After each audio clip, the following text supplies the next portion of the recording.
Hello, Internet. Gino, that Pinguino Grieco here again with another episode of Deep Listens. And today we're going to be discussing Celeste, the indie platformer from January of 2018 that got a bunch of perfect scores and a bunch of good reviews. And to talk about Celeste with me is Pete the Billy Goat Busby. What's going on, everybody? Excited to be here. I picked this game, and I think it was a good pick overall, but we'll certainly have some quibbles, as we tend to do. Fun fact for this podcast, it's a little bit, I don't know, maybe sad, but I think it's interesting. So sloths can starve to death even if they have enough food. Like a sloth can have a full belly of food and still starve to death, because if the temperature gets low enough, the bacteria it depends on in its stomach to digest its food no longer work. So that's why you pretty much only find sloths in tropical areas. Wow. Yeah. Me too, actually. Curious. I also can starve with a full belly. Yeah. And that other voice you hear is M, the Mountaineer Paladino. Hello. Hello. Thank you for having me. This was a good game. I liked it overall, but there were a few issues. We'll talk about it. We will. But before we get to that, we have feedback. Reminder, you can get in touch with the show at Deep Listens Pod on Twitter, deeplistens.libsyn.com. We've got our comments sections and Deep Listens Podcast at gmail.com. And you can sound something like this email that comes in from superfan Kyle. Hello, Deep Listens. Kyle. Yep. Hello, Deep Listens Pod people. I don't like being referred to as a pod person. Aren't we, though? I mean, I guess, in the technical term. But fuck. I don't like that. Surprised and happy to see some Golden Sun content for the last episode. It was one of the first JRPGs I played on my own, as I had only tag team games like Final Fantasy IX with my best friend at the time. The first time I had ever seen the first game was on a Canadian video game show called Video and Arcade Top 10, where it had kids racing through the beginning of the game. Odd way to show off a JRPG, especially since the only battle in those first 10 minutes or so was a boss battle where you get obliterated in one turn. But it was basically still the 90s and Canadian reckoning, so I won't question it. To this day, I have a fondness for Golden Sun 1 more than The Lost Age, despite it being the game in a lot of respects, because it's a fun adventure. Most JRPGs try to have a grand narrative, and I find the game parts drag in response. Although the story of Golden Sun, the series, might be lacking substance, I can at least expect to have a consistently good time playing the game through due to a distinctly Zelda feel to the overworld gameplay. As Em noted, one of Golden Sun's best aspects is its level design and puzzle solving, and I put a lot of what makes that great on Psi Energy and the flavor it brings. Having Psi Energy able to be used outside of combat to affect the environment is something I don't see in many games, even to this day. In this medium, magic is largely a tool for war. Even the most scholarly of characters in video games, regardless of the nature of their magic, typically only display magic in combat or to make the plot move forward, e.g. healing a guy, brewing a potion, MacGyvering an old artifact. So I appreciate the grounding of Psi Energy as something that, while able to be applied in combat, was just another tool. One thing you guys did not know, since you did not play the first Golden Sun, is that the main character, Isaac, was a silent protagonist, and Felix was not. Having the player character be silent and previously silent characters not be silent is something Camelot would continue in Dark Dawn, marking it as a stylistic choice. What do you think about attributing personalities to characters previously left as ciphers and to turning emotive characters into silent protagonists? I would prefer they didn't use silent protagonists at all for the game, usually only since it only has one dialogue answer to progress the plot anyway. Yeah. And before we answer that, Pete was curious about the shift from Golden Sun to The Lost Age with respect to setting up playing as the antagonist. From the player's perspective, it's a total shocker, as Golden Sun 1 ends with Isaac setting sail to continue his mission after killing the leaders of Felix's crew. The real motivation for why Felix continues to try to light the lighthouses, even though the people who originally coerced him into joining were killed, isn't said until The Lost Age.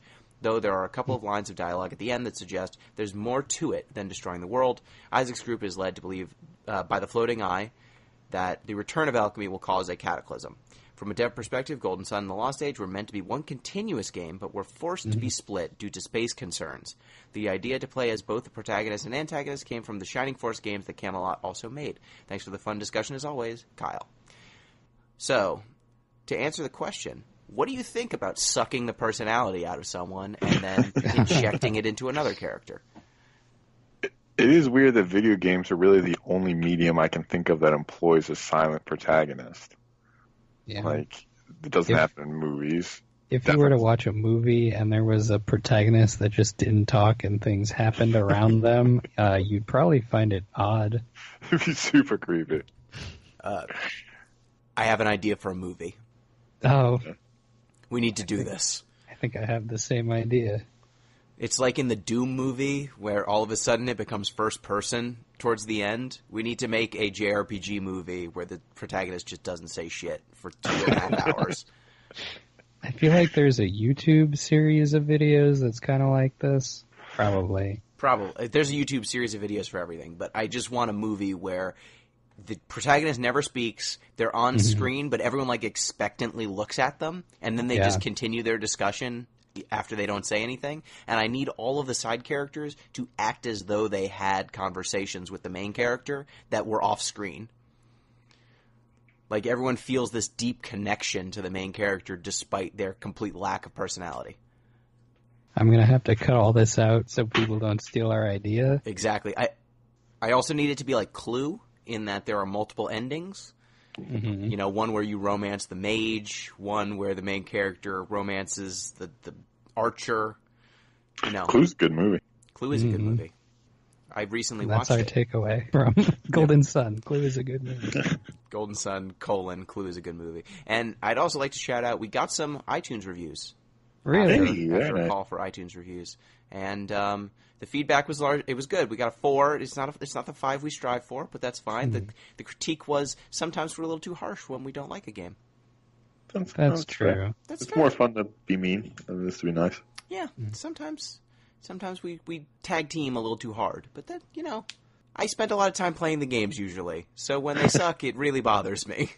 I think we tend to focus on the negative aspects a lot more than the positive ones when we're discussing them, just because that gives us more to talk about. Exactly. Criticism. Yeah. When something's really good, you can say it's really good. Mm-hmm. But why something is bad, that takes nuance. Mm-hmm. Speaking of which, let's talk about Celeste. Okay. Yeah. So, Pete, you picked Celeste. What's a Celeste? I did. So Celeste is a mountain. End of game. Yeah, that's all you need to know. It just points at, what is this? Mountain? Okay, you win. So Celeste is the story of Madeline. She is trying to climb Mount Celeste. She's not really sure why she needs to climb it, but she just feels she does. On the way, she meets an old woman, Granny, who doesn't really do much. She meets another guy climbing the mountain to get Instagram followers, it seems like, Theo. She meets a hotel proprietor, Mr. Oshiro. Oshiro? Yep. Oshiro. And so the main sort of struggle is her climbing the mountain, and I mean, it happens early on, so I'll just say the main antagonist is a mirror version of Madeline herself that the mountain has incarnated to block her path. So it's a platforming adventure where Madeline climbs Mount Celeste to face off against Mirror Link Madeline. Yes. Yep. And Celeste Mountain it's a mountain, but it also seems to have some sort of magical powers to it. And Granny tells you the very first moment you start climbing the mountain that if, like, you almost die very early on in the game, and you can't, I guess you could die. And she just says, look, if you almost died getting to my house, you can't climb this mountain. Did anybody, it's not a story point, it's one I was sort of expecting but never happened. Did anybody else think that Granny was going to be future Madeline? I did. Ooh, yeah. I totally thought that was a twist that was coming, but it never did. Yeah, I think Granny says at some point, you remind me of me when I was younger. Yeah. They had similar eyebrows, it seemed to me, too. Yeah, I think it was just a stylistic choice by the artist. But let's start with the platforming itself. So the main mechanic, you just have a jump and then a dash that you can use to dash in any direction.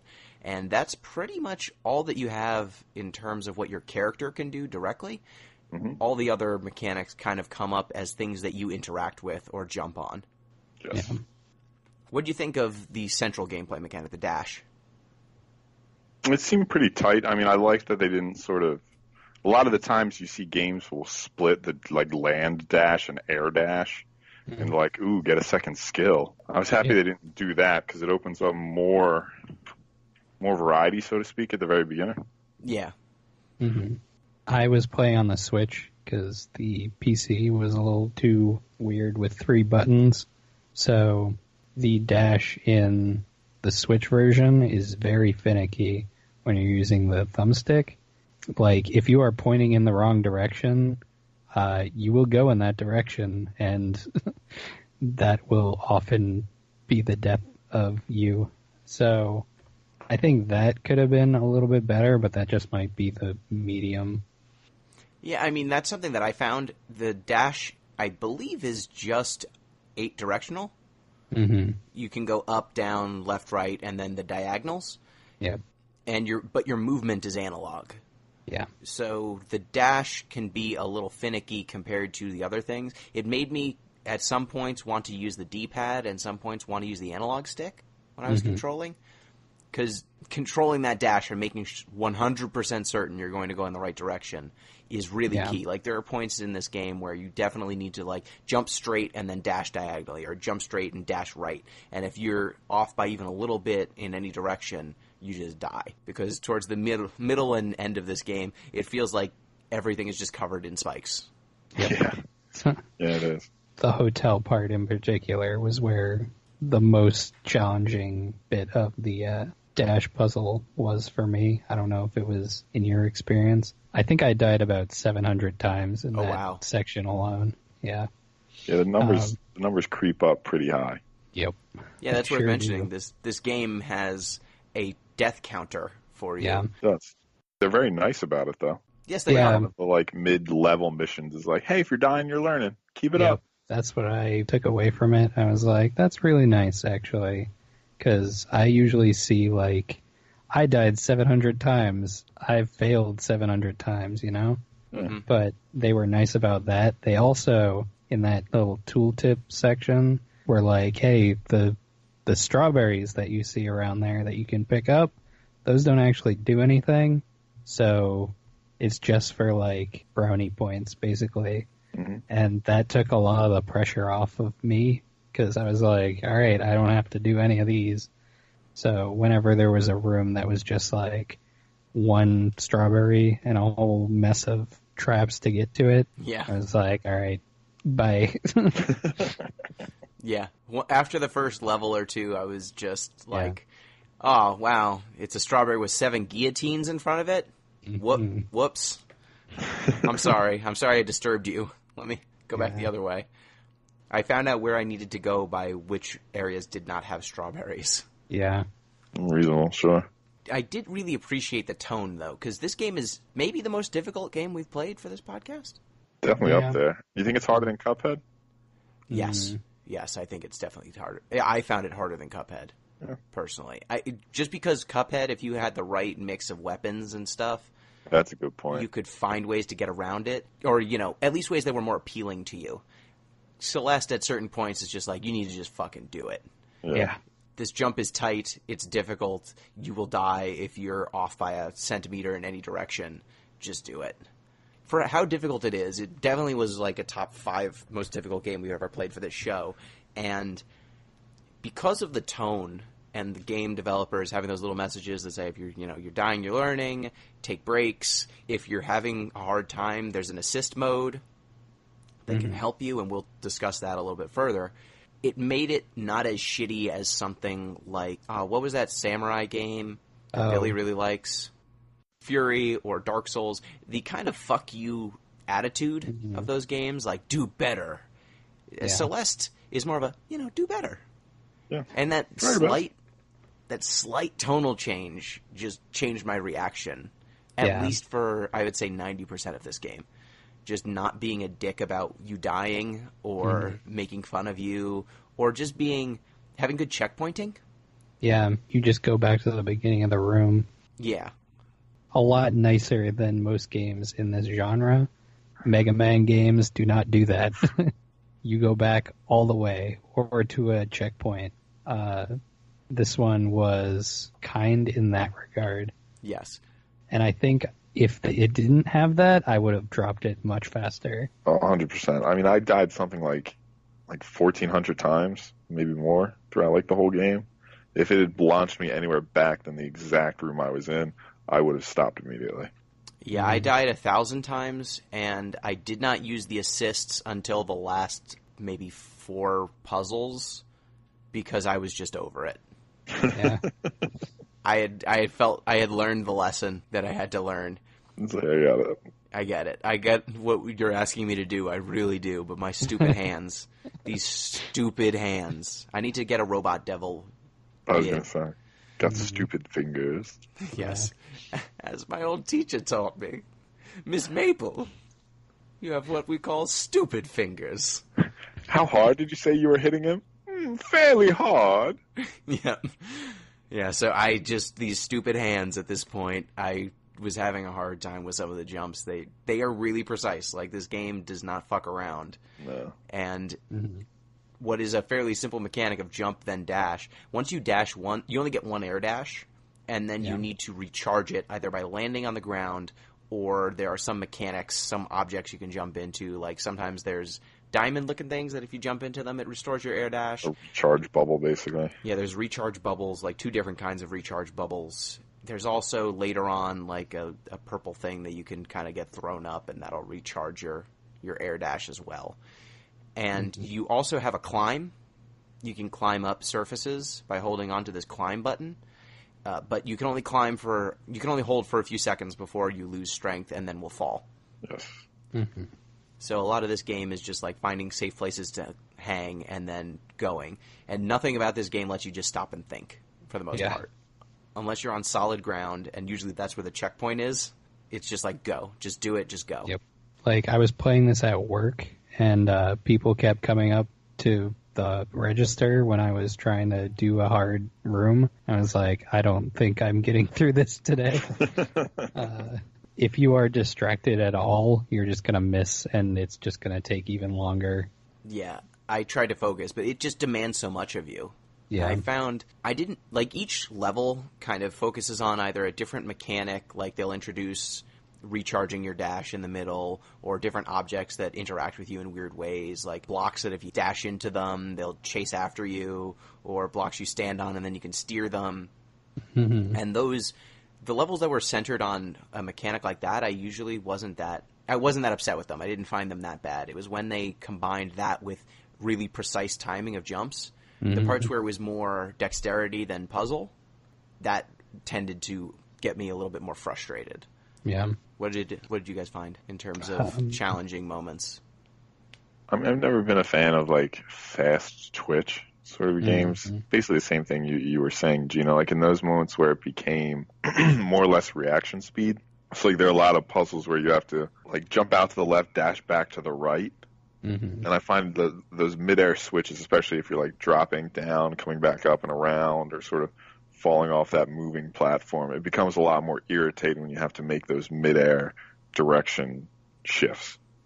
Yeah, there was a moment, it was towards the end of the game, and it was the last puzzle that I think I legitimately solved before going to the assist mode, where there was a row of spikes with a gap that was just as wide as Madeline, and then another row of spikes with an offset that's basically equal to one dash to the left, and then you had to dash up through that, and then there was another gap that had another row on top of that with another gap that was just as wide as Madeline with a dash recharge in it. So you had to like precisely jump up and over twice, and if you're off by even a little bit in any direction, you just die.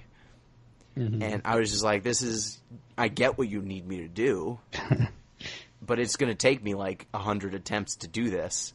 Yeah. And the puzzle's not hard, it's just my stupid fingers can't do it. Or they will eventually do it. Will it happen in a half hour? Will it happen in an hour? I think it took me like 20 minutes just to do that simple execution. What does the assist mode actually do when you turn it on?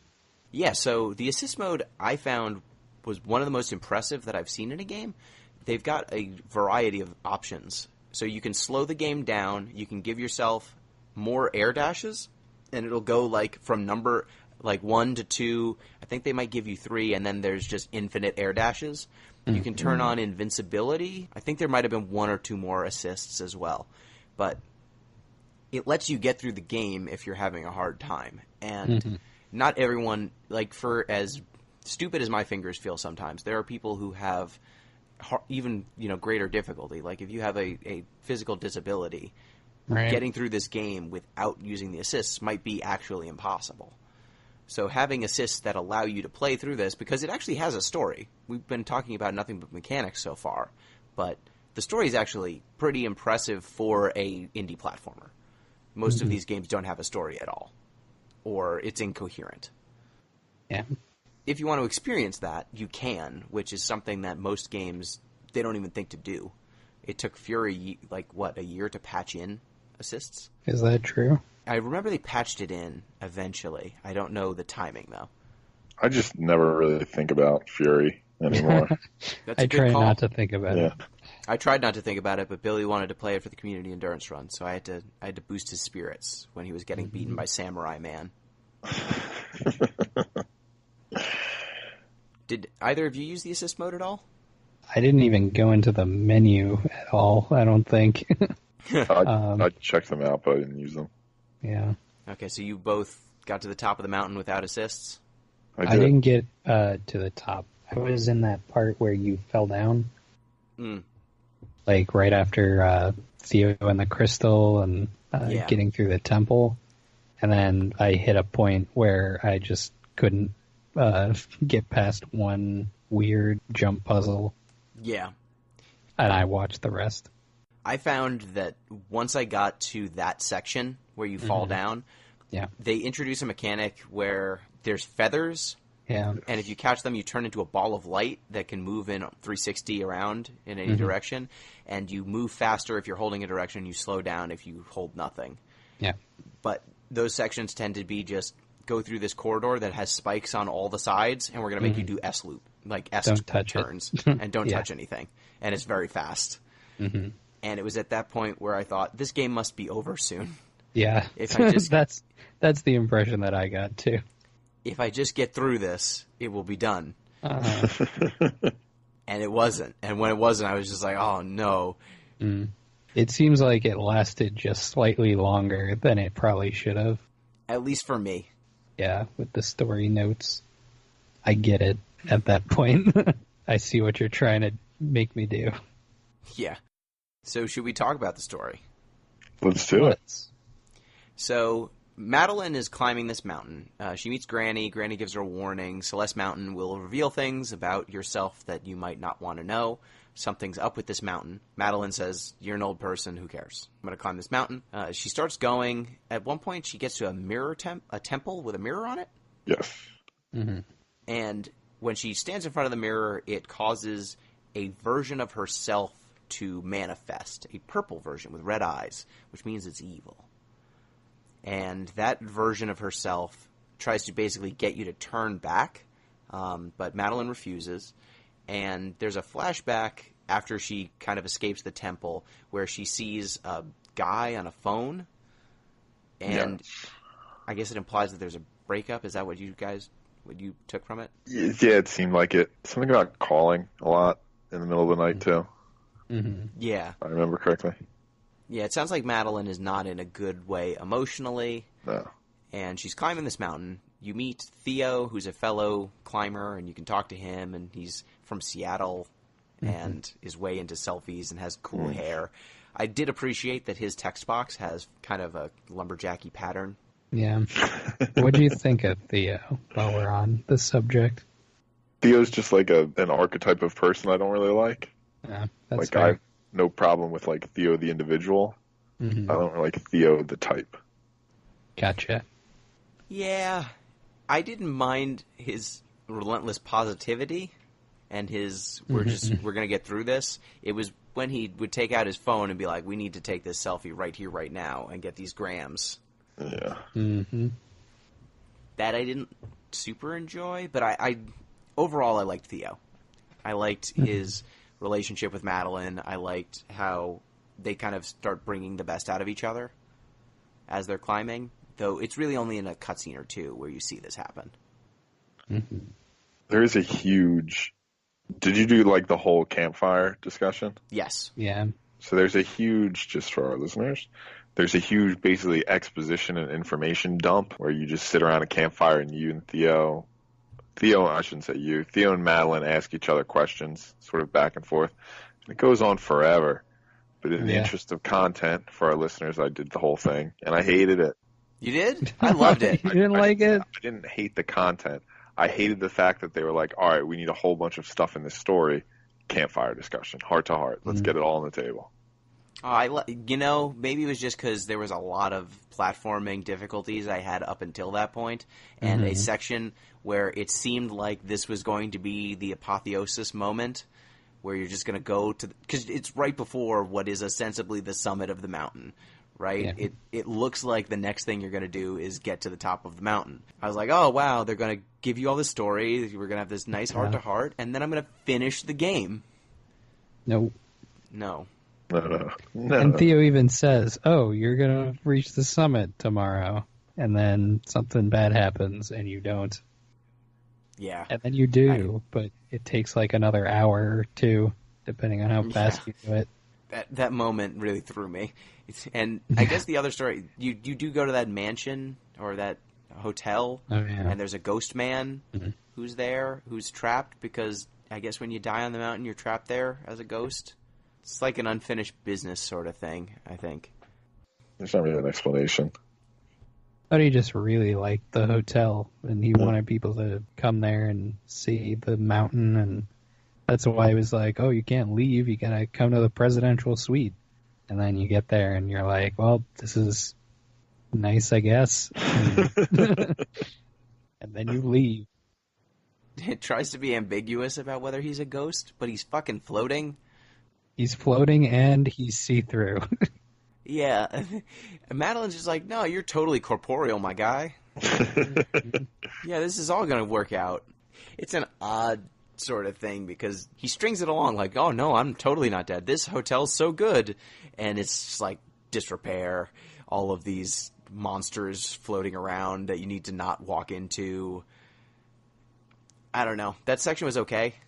I like the evil Madeline telling her, hey, this guy's not stable. You need to not be near him.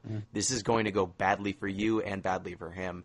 And I think this was kind of the moment where Purple Madeline? Yeah, whatever. Dark Madeline. Other Madeline kind of revealed herself to not just be some sort of Dark Link, evil doppelganger. It was good advice poorly given.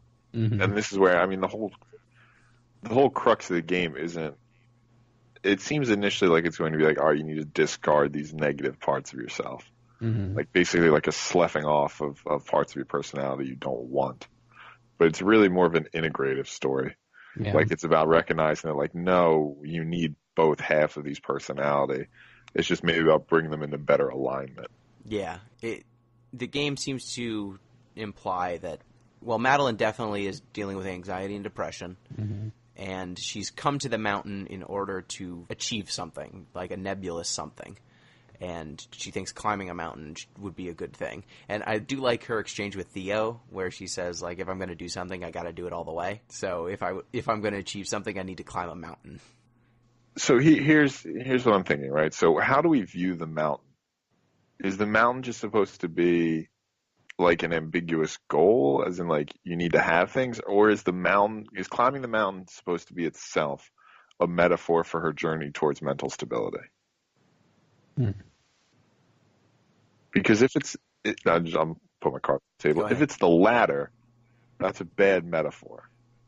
Because when you climb a mountain, you reach the top, you've finished climbing the mountain. That's now complete. Your task is finished.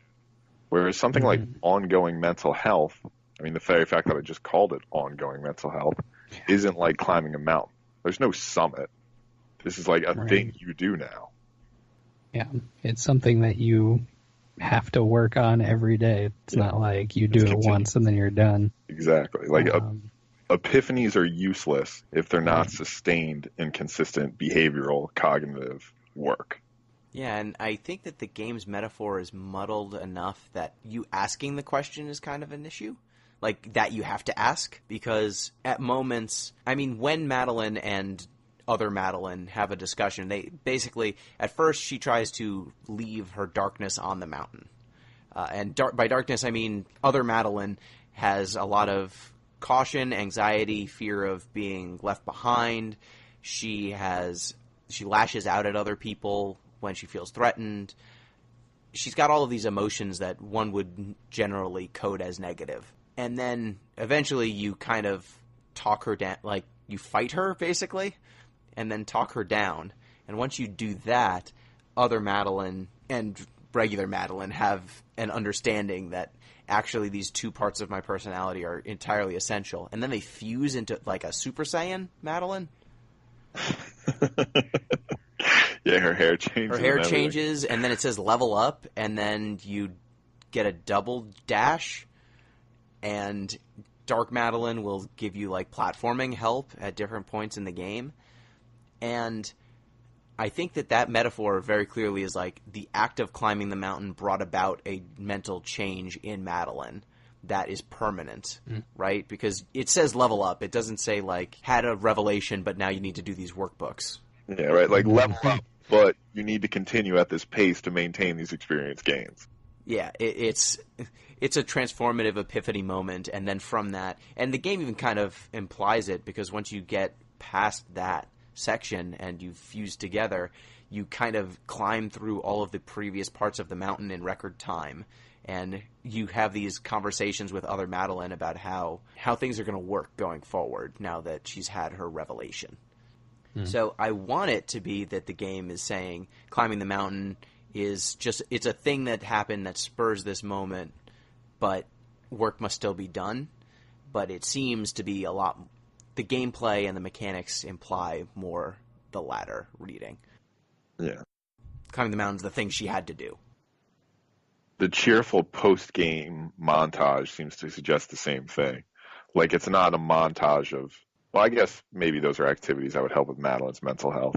But it's more a montage of, like, look how happy she is now, as opposed to, like, look at all the good effort she's continuing to put in.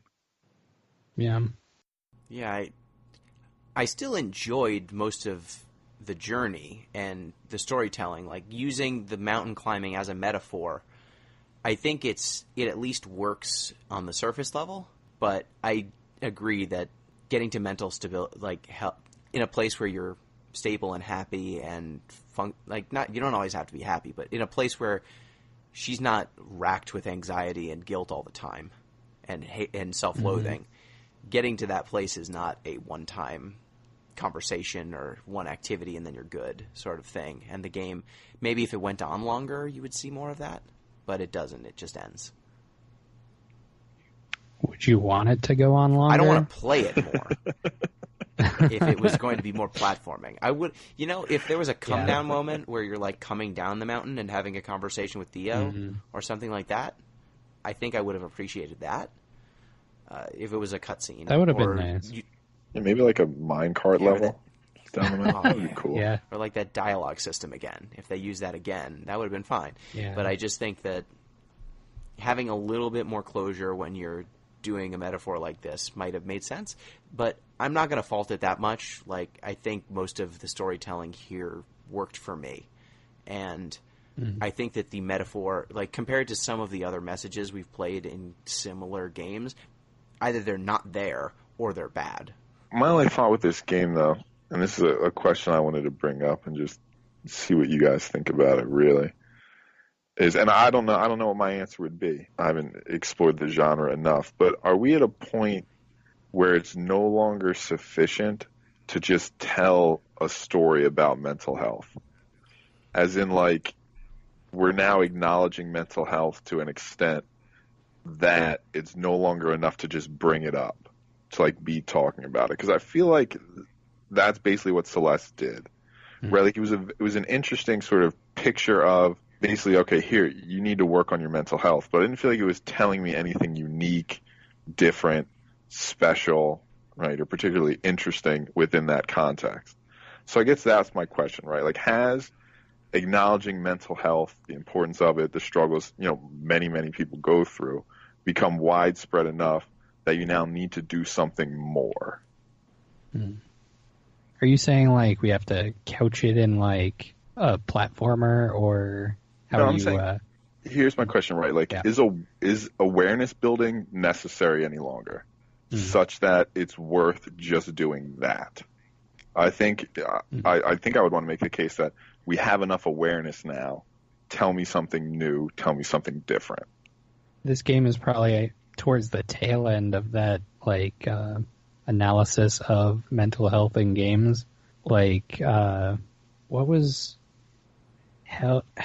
Hellblade? Senua's Sacrifice? Like, yeah, I haven't played that, but I hear I should. We played it on the show. It's pretty good.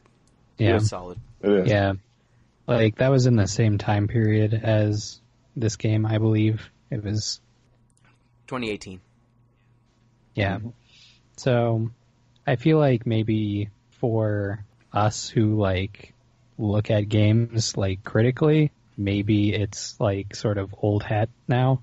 To someone who's going to play like, I don't know, like 6 games a year because that's all they have time for.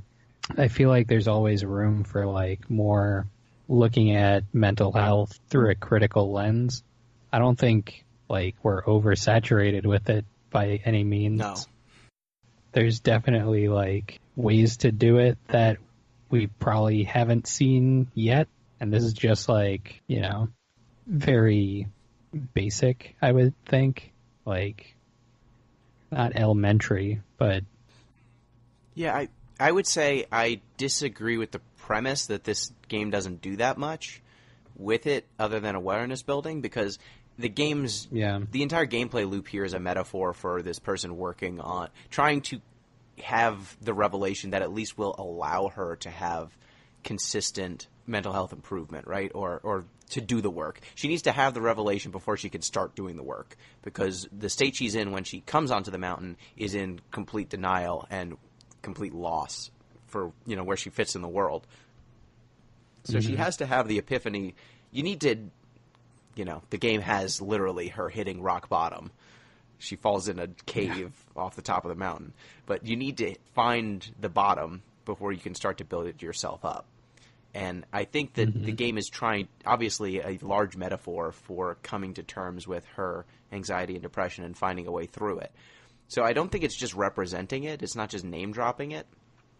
But also, I think that in a genre, the pixel platformer, like indie, intense difficulty, like that sort of genre of game, this is not a topic that is broached very much, if at all.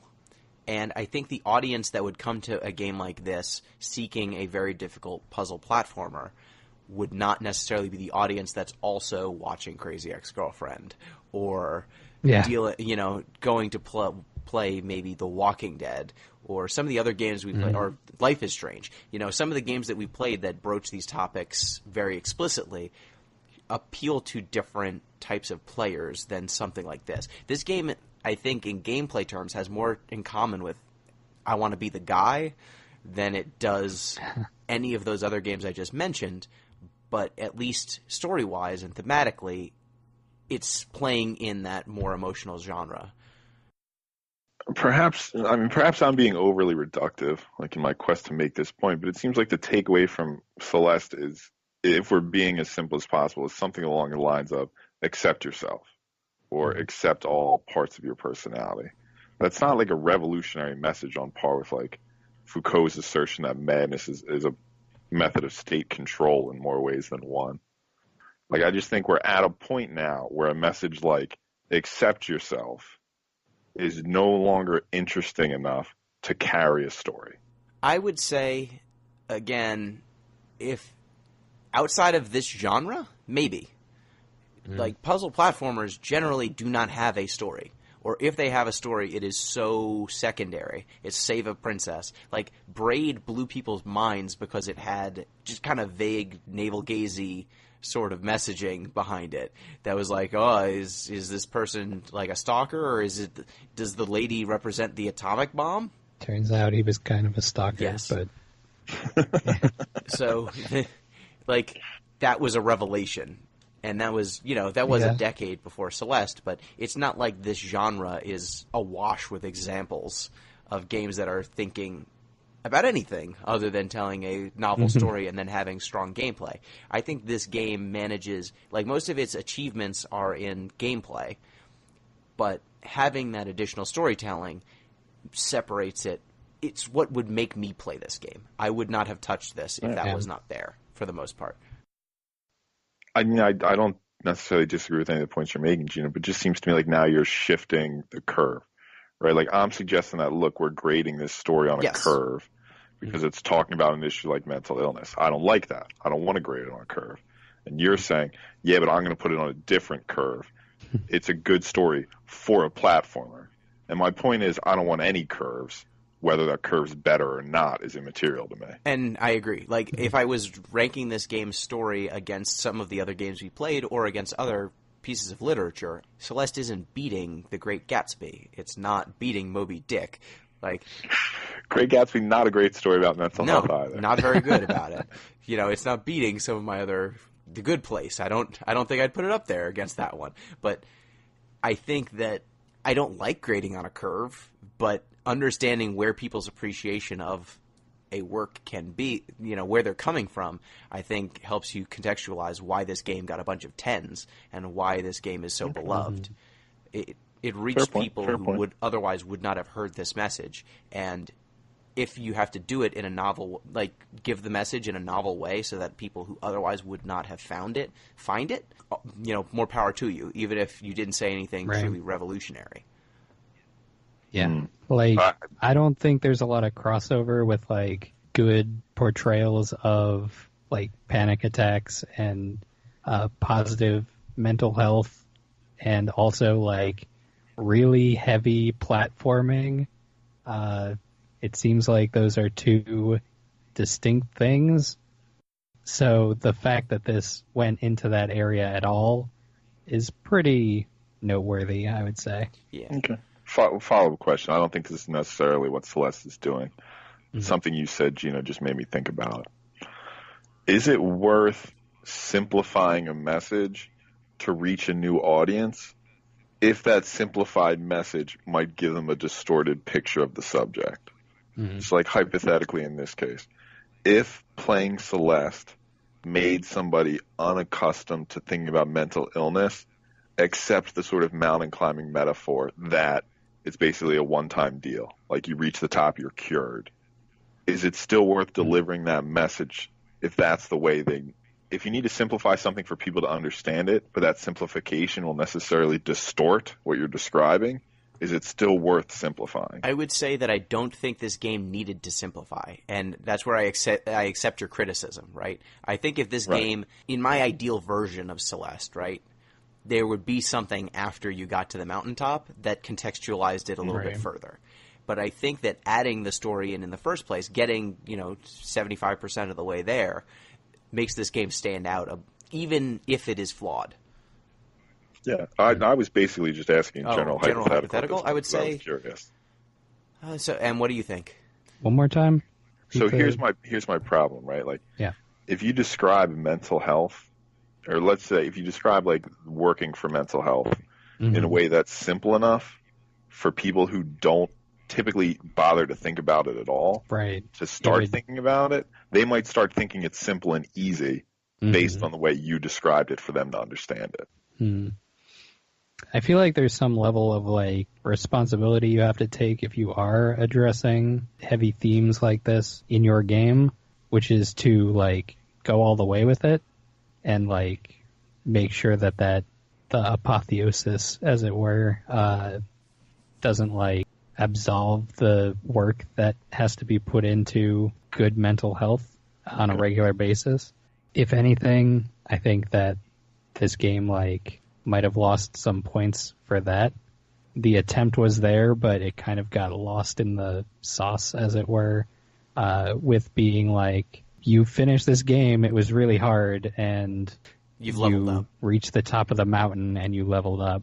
There should have been one more story note, I think, that made it not quite as simple as that, but also you completed the game and probably should feel good about that. Yeah, it reminds me of the end of Scott Pilgrim when first Scott Pilgrim's like, he attained the power of true love, and it's a katana that gives him like extra power, and then he loses and then gets an extra life and realizes that the true revelation is he needed to attain the power of self-respect.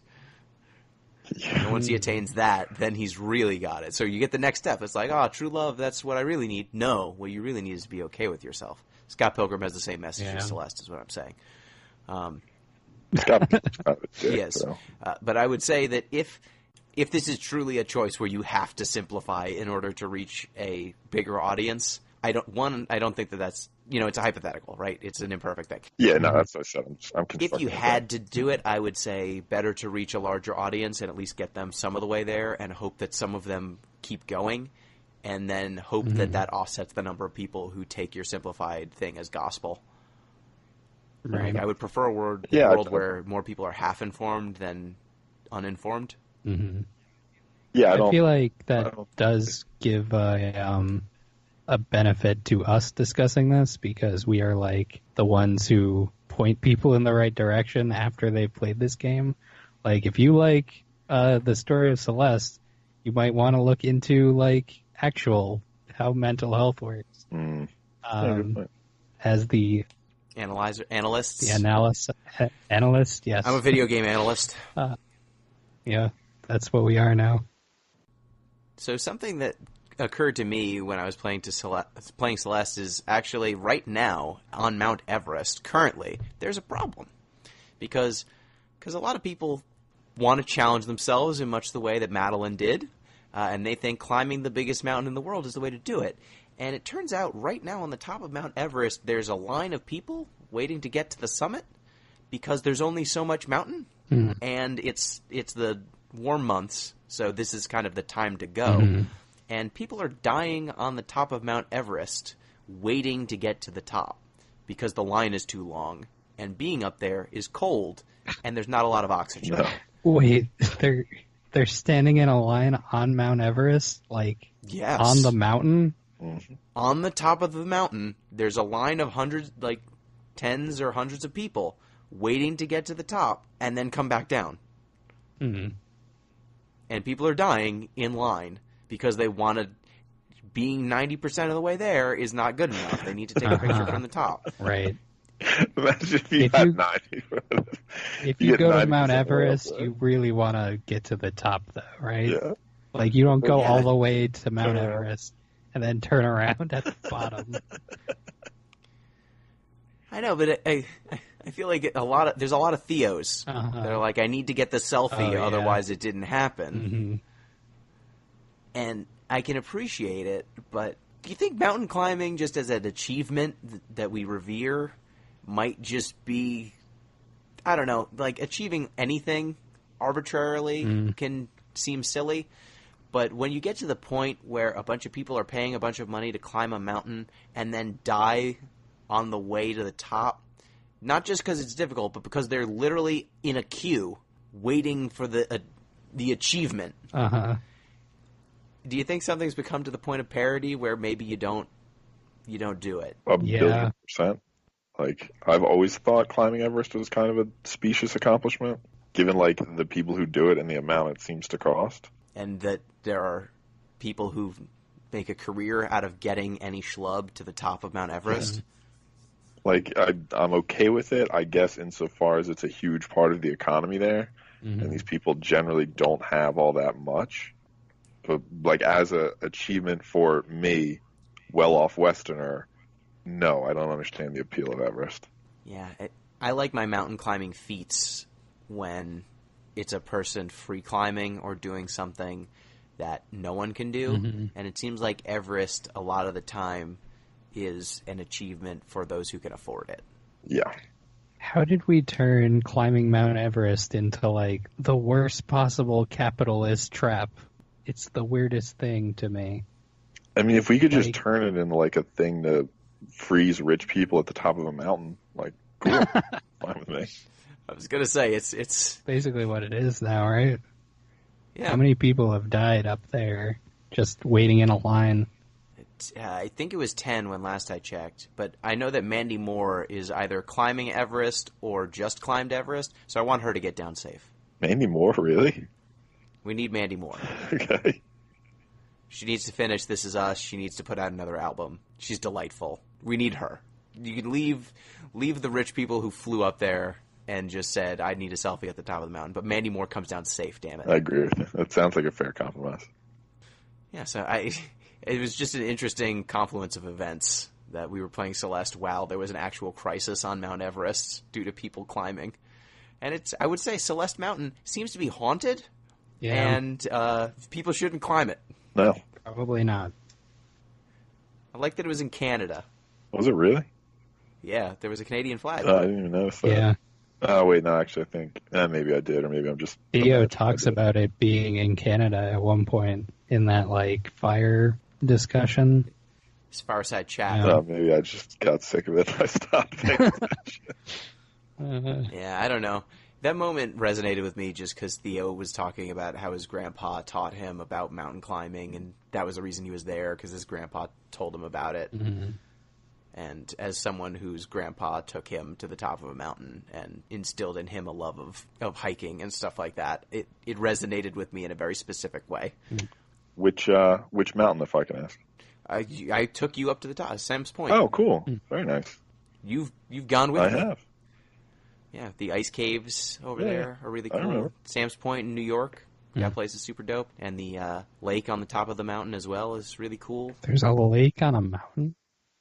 Yeah, I think it's just rainwater that collects up there, but I actually went one year in the wintertime because it's the main attraction is an ice cave that has ice, not year round, but well into the spring most years. And I thought, hey, let's see the ice cave when it's winter. There'll be more ice in there. And that park is closed in the wintertime because it's dangerous. Yeah. So me and a few friends went up one winter, and there's a part where there's just stairs built out of stone, and water condenses kind of on the top because there's an overhang of rock. And it's just very slick in the wintertime because cool air will go through there and it'll condense. And it's dangerous during the summer and the winter, and there's rails. In the wintertime, it's just ice. It's just a sheet of ice that just goes straight down in a 45-degree angle. So we sat on our butts, slid down, got to the ice cave, and there was not a lot of ice in there. But then we went up top and walked across the lake, and it was frozen. And one of my friends who was out in front, he was just like, yeah, we're good. Let's just keep walking. And once we got off the ice, he said, wow, good thing we got off the ice because it was cracking underneath. Oh, my God. Great. Just what you want to hear. Yeah, I was like, it would have been good for you to tell us before, since you were in front, that some of the ice wasn't stable.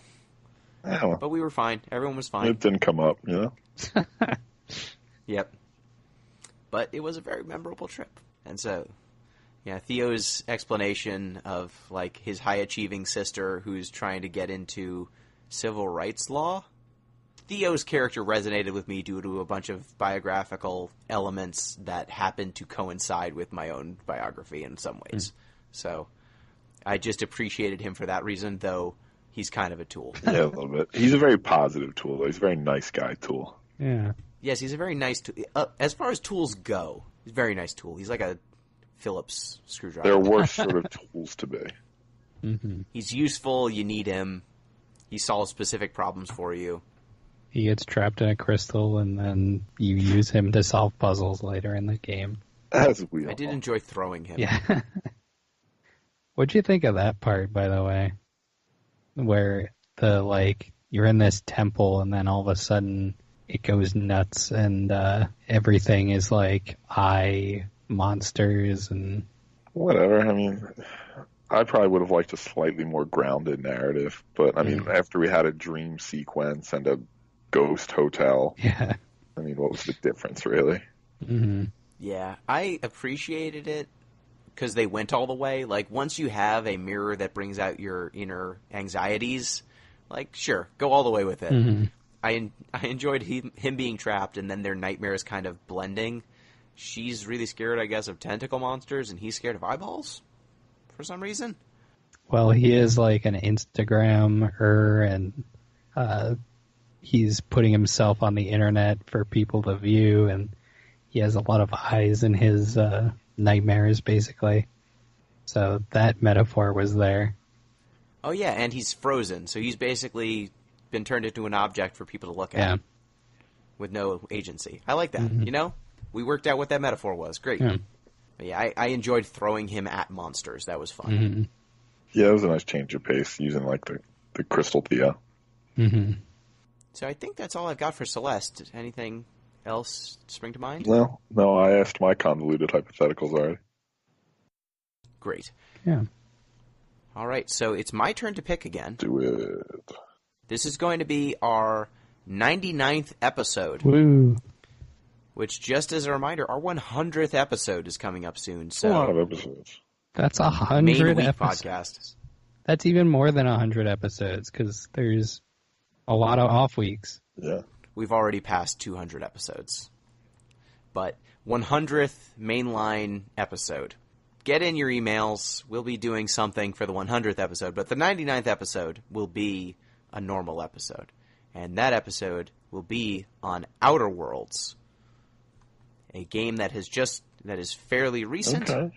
I've been hearing a lot of good things about it. It seems to be about space exploration, and I was told if I'm going to enjoy it, I shouldn't look up too much stuff about it. So I believe it's on the Epic Store if it's not on Steam. If you read anything about them, it will spoil it. Is Outer Worlds 2 words or 1? I believe it is 2 worlds? 2 words? Okay. Outer Worlds. The Outer Worlds. The Outer Worlds. Okay. Yeah. Just so I don't forget. Yeah, from Obsidian. Yeah. Oh, wait. This says 2020. Is that the right one? Okay, so it's an Outer Worlds game that exists presently. I don't know if this is because it's supposed to be... No, this is releasing in 2020. I know how to find out what this game's name is. I'm just going to go to Austin's Twitter account because he's been talking about it constantly. Outer Wilds. Outer Wilds, okay.